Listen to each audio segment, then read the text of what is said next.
এই যেন স্রষ্টার অশেষ রহমত। প্রায় ৪০ বছর ধরে এই গ্রামের প্রত্যেক বাড়িতে কোনো রকম প্রেসার ছাড়াই ২৪ ঘন্টা কল থেকে বের হচ্ছে পানি, আর সেই পানি দিয়ে চলছে গৃহস্থলী ও চাষাবাদের যাবতীয় কাজ।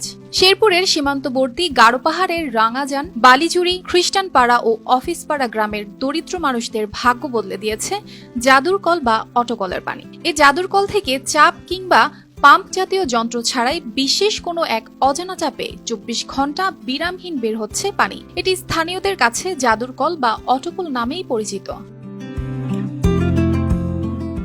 সহজলভ্য এই পানি স্থানীয় শত শত কৃষকের ধান ও সবজি চাষ সহ বিভিন্ন ফসল উৎপাদনে ব্যবহার করা হচ্ছে। ফলে বছরে কয়েক কোটি টাকার সেচ খরচ থেকে বেঁচে যাচ্ছেন ওইসব গ্রামের দরিদ্র মানুষ। এই পানি দিয়ে আমরা খাইও, গোসল করি, যে কোনো প্রয়োজন মিটেই, খেত পানি দিই, আরো সকল চাহিদা মিটে আর কি। এনে আসছি, বিয়ে হয়েছে, হাতে আসছি, আর সেই কলের পানি খাইতে আসি, গাও গোসল করি, কাপড় চোপড় ধুই, পানি পড়তেই থাইনি ধরে ওই পানি দিয়ে কাজ করি।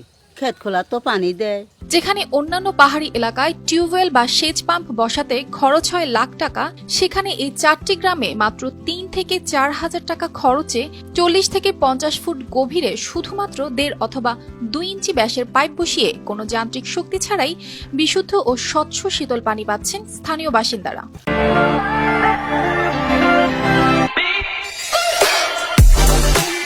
৩০ থেকে ৩৫ ফিট পাইপ দিবার পরে একাই পানি আসে, এর জন্য এটাকে অটোকল বলি আমরা আর কি। আমাদের এই এলাকা বালিজুরি, অফিসপাড়া, রাঙ্গাজান, আপনার মনে করেন যে ৩০-৩৫ ফুট নল ওই পাইপ আমরা গাইলে পরে আমাদের এখানে অটোকল হয়। বর্তমানে ওই পানি দিয়ে প্রায় ১,০০০ একর জমিতে বোরো আবাদ করা হচ্ছে। এতে তাদের কেবল সার ও কীটনাশক ছাড়া আর কোনো খরচ হয় না। এতে বেশ খুশি তারা। এলাকাবাসী এই পানিকে বলছেন আল্লাহর কুদরত। অটোকল আল্লাহর মেহেরবানি, কত করি পানি আসে। এই কুদরতের পানির দ্বারাই আমরা কিছু হাল চাষও চলে, নিজে খাদ্য খাওয়া করি। স্থানীয় প্রশাসন ও জনপ্রতিনিধির মাধ্যমে প্রকল্প গ্রহণ করা গেলে সুপেয় পানি হিসেবে এবং এর সর্বোচ্চ ব্যবহার সম্ভব বলে জানালেন এই কর্মকর্তা। আমার যেটা সাজেস্ট থাকবে, এটা যদি কোনো সংরক্ষণ বলতে কোনো রিজার্ভার করে আয়রন মুক্ত করে যদি পাইপলাইনের মাধ্যমে কোনো বাসাবাড়িতে সাপ্লাই দেওয়া যায়, সেটাও বেটার হবে, হয়তো মানুষ সুপেয় পানি পাবে। এখানে উদ্যোগের বিষয় হচ্ছে স্থানীয় প্রশাসন বা লোকাল জনপ্রতিনিধি, তারা যদি কোনো প্রকল্পের মাধ্যমে, আর আমার দপ্তরের বিষয়ে আমরা ঊর্ধ্বতন কর্তৃপক্ষকে বিষয়টা অবহিত এর আগেও করেছি বা আমরা অবহিত করব কি করা যায়, তো তাহলেই জনগণ আর একটু বেটার সুবিধা পাবে। তবে বছর জুড়ে যে পরিমাণ পানি অপচয় হয়, ওই অপচয়কৃত পানি সংরক্ষণ করে কাজে লাগানোর বিষয়ে স্থানীয় পর্যায়ে সংশ্লিষ্ট বিভাগকে ভাবতে বললেন কৃষি বিভাগের এই কর্মকর্তা। আমরা দেখেছি কিছু কিছু জায়গায় অনবরত পানি উঠে আসে। সেই পানিগুলো কৃষকরা ব্যবহার করে বিভিন্ন কাজে, গৃহস্থালী কাজে এবং চাষাবাদের কাজে ব্যবহার করে। আমরা যেটি চিন্তা করতে পারি সেটি হলো একটি রিজার্ভার তৈরি করার মাধ্যমে সেই পানিটিকে খুব কনস্ট্রাকটিভলি ব্যবহার করা যায় কিনা চাষাবাদের কাজে এবং অন্যান্য কাজে।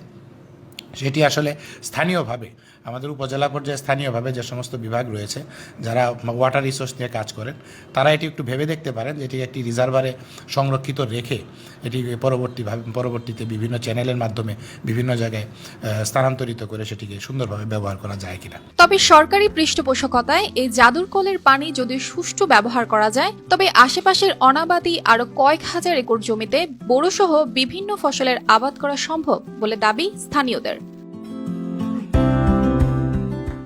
News desk, RTV।